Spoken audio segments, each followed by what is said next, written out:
Are you guys all set?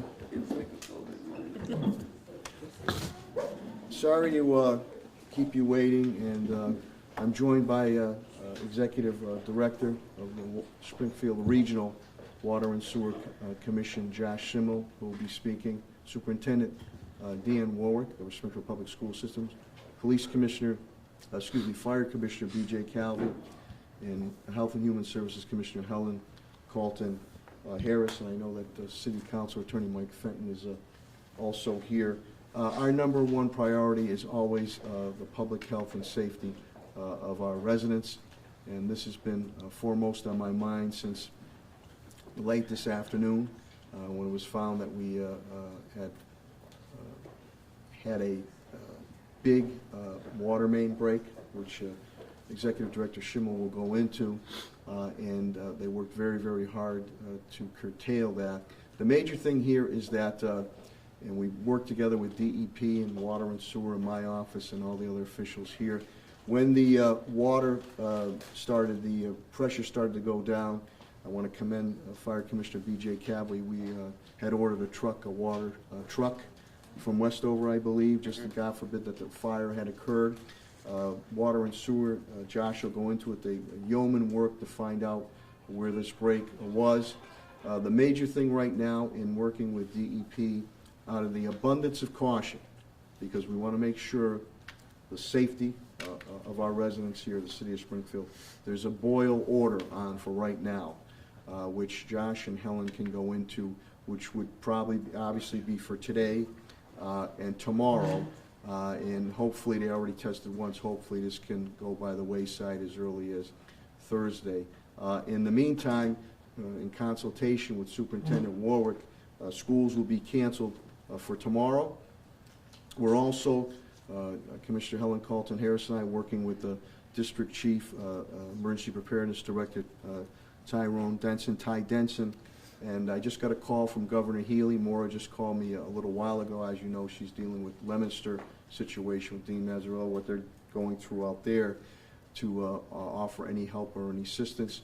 We're also going to look to purchase pallets of water, if necessary, for distribution points. I'll be meeting with the rest of my cabinet heads very early tomorrow morning as we situate this. As you know, we've been tried and true, battle tested. We've dealt with a number of natural and man-made disasters, and I commend the cabinet heads down to rank and file how we've been able to deal with those situations moving forward. Right now, you have to boil the water, and I'll have Josh go into it, and Danny also, and Helen and BJ here, that it's indicating here that discard all ice beverages, uncooked foods, formula made with tap water collected on or after 3 p.m.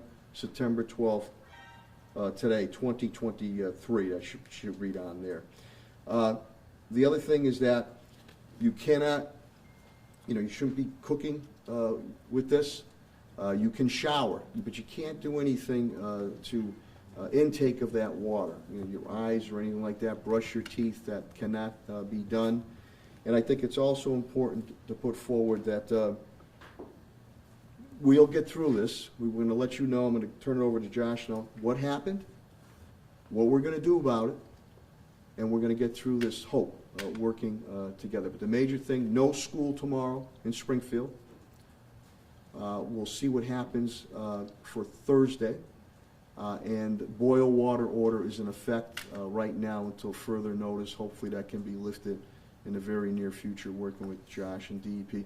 But let me have Josh Schimmel explain what occurred and what they've been able to do about it, and he'll also give some health points with Commissioner Helen Carlton Harris, and then I'll have Superintendent Warwick and Commissioner Calvi speak on what we have been doing since late this afternoon. So without further ado, the Executive Director of the Regional Water and Sewer, Springfield Water and Sewer System, Josh Schimmel. Great, thanks, Mayor. Hang on 1 second, Josh, we gotta move these mics.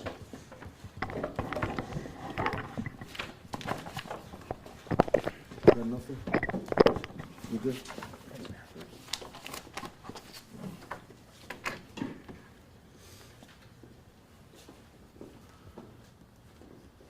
You good? Thanks, sir. want to go into a little bit just about the facts of what happened and how we responded today, and then get a little bit more into the details. So about 3:25 this afternoon, we were notified by our control room that we saw a large jump from, in general, about 30 million gallons a day of demand up to 60 million gallons a day, which is indicative of a large break. We immediately mobilized and started looking for breaks. Breaks of this size generally show themselves fairly quickly. You can remember breaks in our recent history down on East Columbus where we knew immediately where the break was because it's evident to everybody. We had not received any calls from anybody in the public at that time. We started to receive calls shortly thereafter about pressure loss and low water pressure throughout the outskirts of our system, Ludlow, out in Indian Orchard. And after about an hour of searching for a large water main break and not receiving any information, we had drones flying up and down the Connecticut River where we have infrastructure crossing in 3 different places. We were looking in a number of areas that are prone or possibly prone to this type of break that we would not see showing itself in the street or by flooding. At about 5 o'clock, so an hour and a half after we became aware, we got a report from a Springfield citizen who pulled a detail over and said that they had found the water main break and that there was some flooding taking place on St. James behind the Big Y. We immediately got out there, and within 25 minutes we had it shut down. The pipe itself was a circa 1953 36-inch water main, probably somewhere between 85 and 100 pounds per square inch of pressure, so high pressure, large main. In that time frame, we probably lost somewhere between 5 and 10 million gallons. And as of now, it really appears that this was a result of the storms from last night. We recorded on our local rain gauges 3.99 inches of rain in less than 2 hours.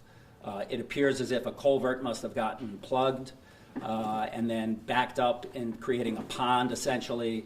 And when that pond finally overtopped our water main, it blew out the entire earthen dam and the culvert and resulted in our water main breaking. Again, that's about 4 inches, 3.99 inches in less than 2 hours yesterday afternoon.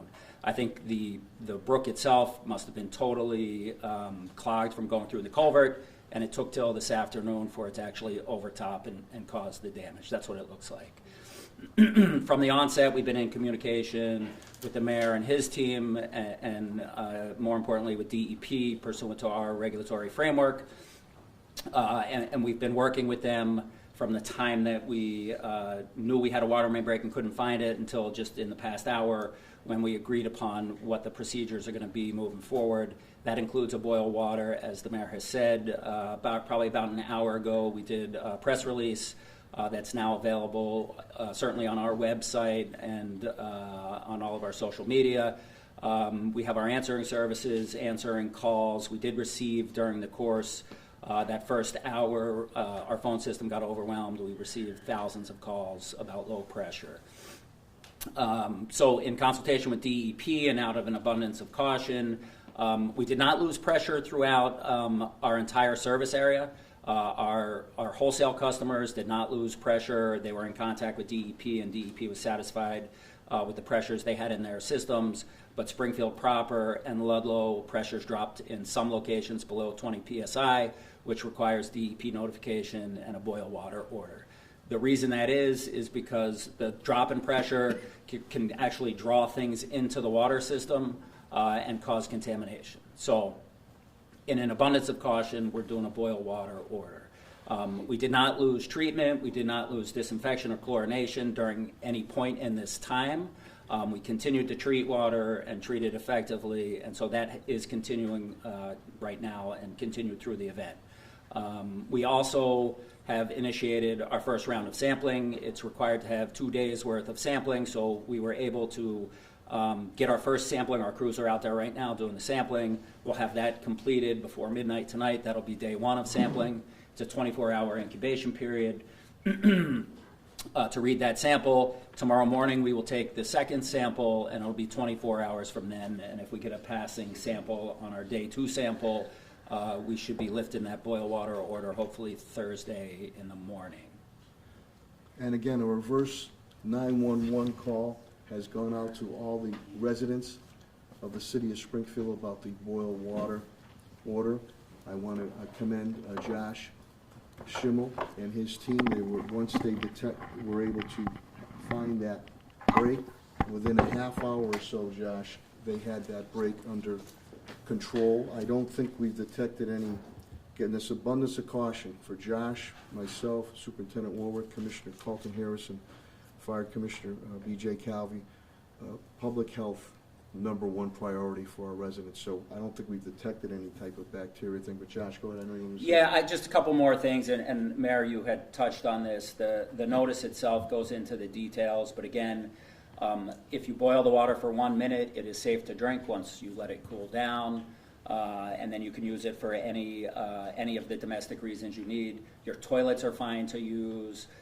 You can bathe, don't get the water in your mouth. If you have a child, infant, or elderly or compromised person that can't bathe themselves, use a sponge bath so you don't get water in their mouth. Outside of that, don't use it for, use boiled water for food preparation, and we'll be through this thing in no time. And I would like to obviously thank all the Water and Sewer Commission staff who respond to these things, but again, the folks at the city have been great coordinating, and DEP as well. Josh, and we'll take questions, but I'm going to have Commissioner Helen Carlton Harris. Also, businesses have to follow the rules and regulations of DEP, what they put across on that, and of course we have public health regulations. And I'm going to have Commissioner Helen Carlton speak. We'll move the mics over on reinforcing about the boiled water and what you can do and what you shouldn't do when it comes to that. So I don't know if you want to move the mics over for Helen.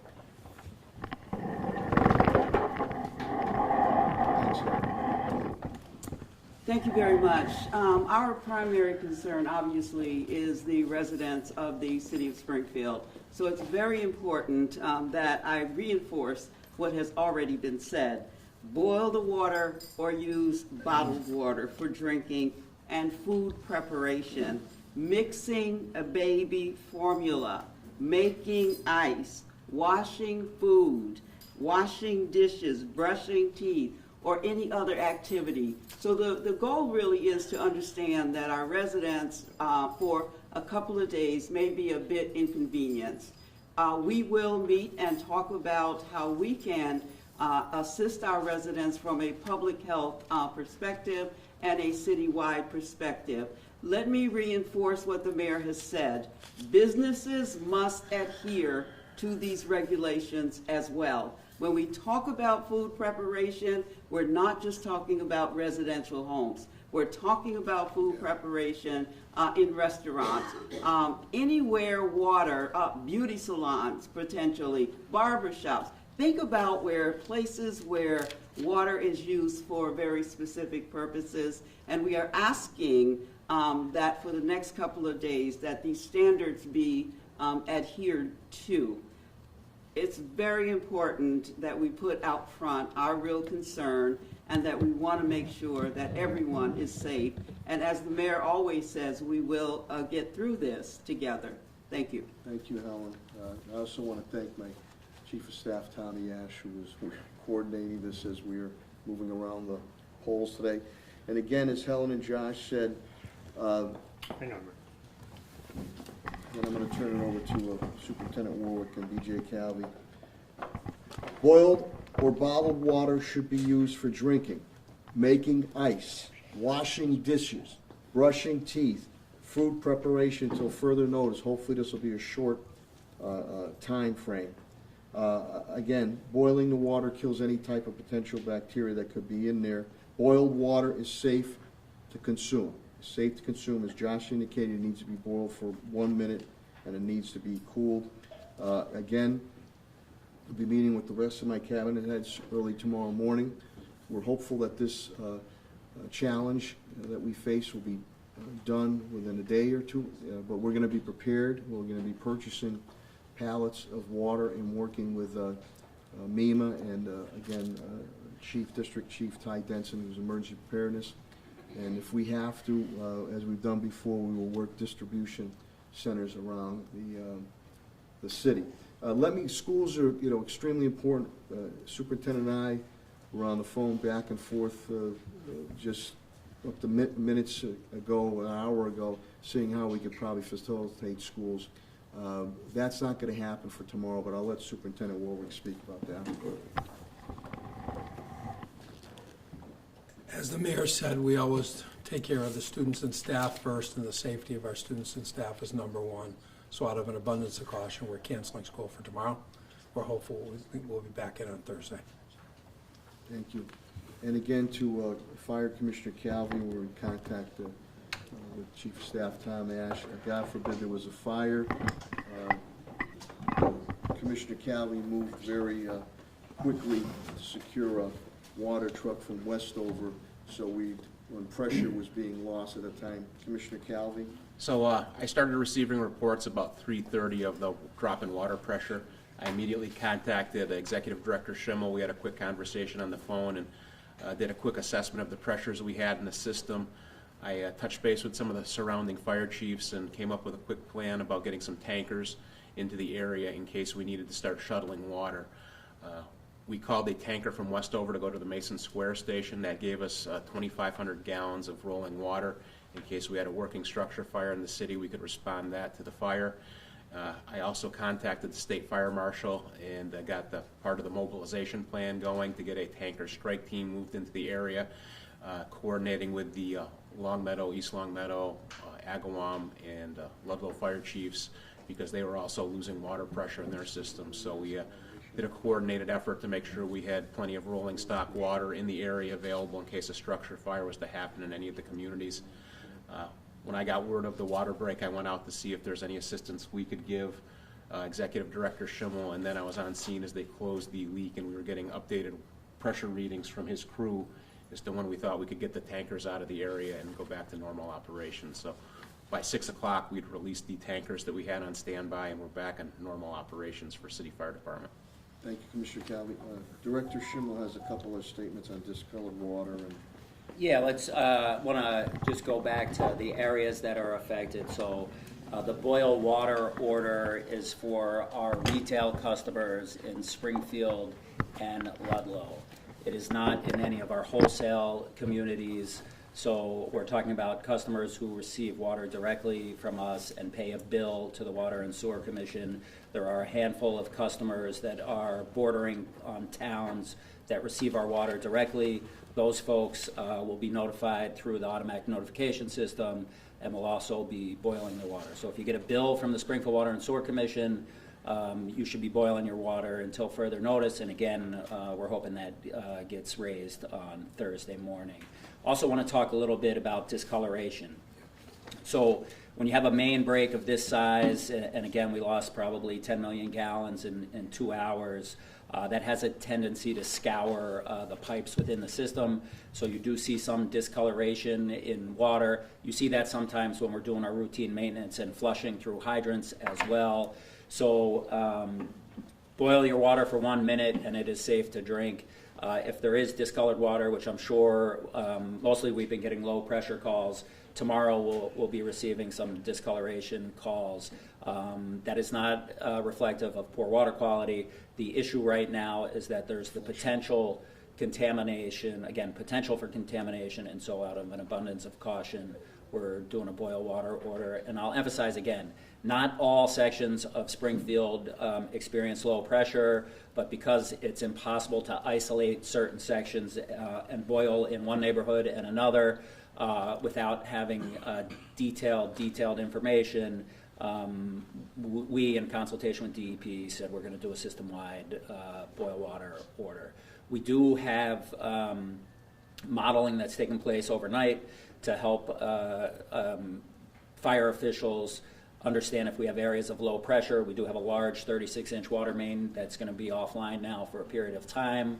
And so we want to make sure that we know certain areas that may be experiencing low pressure and make sure the folks in Springfield and Ludlow understand where those areas are. So we'll be getting that information out. The computer's got to chug away on that tonight. And so we'll have that information tomorrow for all the fire officials. Thank you, Josh. I want to thank the media. We'll take some questions, but thank you for getting this information out ASAP. And again, we will get through this, but we wanted to make sure we let you know, as we've done before with the number of natural and man-made disasters that we've had to deal with throughout the years, what happened, what we're going to do about it, and we're going to get through this working together as one. So that's where we stand, and if you have any questions or comments, we'll be more than happy to take any that you might have. But thank you again for getting the word out ASAP, and please boil the water. It's temporary right now, and do not drink the water. Schools will be closed tomorrow. I'll huddle with the rest of my cabinet heads early tomorrow morning, and if we have to, we're going to be purchasing water and do distribution centers. If this goes longer, Director Schimmel, they've already done a test, and it's come back good. But we're doing this out of abundance of caution and working with DEP. So we're hopeful we get another test tomorrow, that this could hopefully go by the wayside as early as Thursday. So if you have any questions, we'd be more than happy to take them. What about people who have water filters, like Brita filters and things like that? Yeah, a good question. You still have to boil your water. Okay. It's expected that Abby? tomorrow's weather is not going to be great. Rain is in the forecast. Do you foresee that being a problem? Not for this particular pipe, because this pipe is shut down and no longer exists. So the issue that we had isn't going to happen in the same area. Okay. So I'm not worried about that, but I think, with we're at a strange intersection of a lot of severe storms this summer, and that's mixing with a lot of old infrastructure. But in this particular case, this had nothing to do with the infrastructure. This was purely a storm-related consequence. Any estimates on what it'll take to cost to fix the water main? Or? No. I mean, we're still experiencing supply chain issues from the pandemic in the water sector, so getting your hands on pipe and the correct fittings is still very difficult. We're already in the process of doing that, and again, we're modeling to see what the effects in the rest of the distribution system are with this piece of pipe missing. So we'll be working on that 24/7 until it gets back into place or we have something to resolve pressure issues. And you've covered this for a long time. We've invested hundreds of millions of dollars into our water and sewer system. Massive plants are being built. The other one was just finished, the water filtration. It is a fact. We have one of the best water systems in the country. What occurred here was that you brought up about the heavy downpour that we had on it, but once it was identified, they were very quick to stabilize it and get it corrected. Water pressure got back up, but public safety, health is number one priority to myself and my administration. So we're abundance of caution about the boiled water. I'm sorry, Alana. Oh, that's all right. I was going to ask you, it did take a little while to issue the boil water order. Any reason why? Yeah, there's actual procedures that you have to go through with the state and with DEP to run through the language in those notifications and exactly what's needed, and if it was necessary to notify a much larger group, a smaller group. So there's a lot of steps from the regulatory side to go through that. So once we had the main shut down, we were basically in consultation and on the phone or in meetings on and off with DEP for 3-4 hours. It was about, I think, Josh and Danny and Helen and Commissioner Catton, about 9 o'clock or so, a little later, where because again, you don't want to alarm the residents. We want to make sure once everything's been looked at, you need to do this, you don't need to do that. It came down at 9 that on the abundance of caution, we're going to proceed with the boil water. So as soon as we got it, I think Billy Baker, my communications director, let you know, and my hundreds of campaign workers that are here, that no celebration tonight. We got to deal with, this is number one priority right now, and we put this impromptu press conference together to reassure our public that we'll get through it. what happened, what we're going to do about it, and we're going to get through it. Superintendent, you've had to deal with heat-related closures, you had to deal now with a water main break. Has it been difficult for the students and the teachers and the staff to gain traction so far this school year? Yeah, we've had a lot of experience with some challenges over the years and dealing with the pandemic and everything else. So we actually had a good start because we had those half days, but we were able to establish some consistency. We had to go on the side of caution here, but we'll be fine. Chris, I'm sorry. Acknowledging that at this point there's no evidence of any contamination, what are some things that residents should be cognizant of and look for in terms of symptoms, or if they're not feeling well or Josh or Helen? have already ingested water? Josh? Yeah, I mean, upset stomach, diarrhea, those are the things that would be indicative of a bacterial or viral issue. So again, like I said, it wasn't widespread throughout the city, that all locations had low pressure. We did have chlorine residual in the system like we always do. So we feel like having chlorine residual in the system is part of the disinfection process. And so we feel pretty good that the way that the main broke and how it broke, and when you kind of put together how the event happened and where the main broke, we don't feel like there's a great deal of risk to contamination, but we can't take any risk when it comes to public health and safety. And so, again, in consultation with DEP, we decided to do a Springfield and Ludlow-wide boil water order. So stomach discomfort, diarrhea, GI symptoms would be typical to be aware of.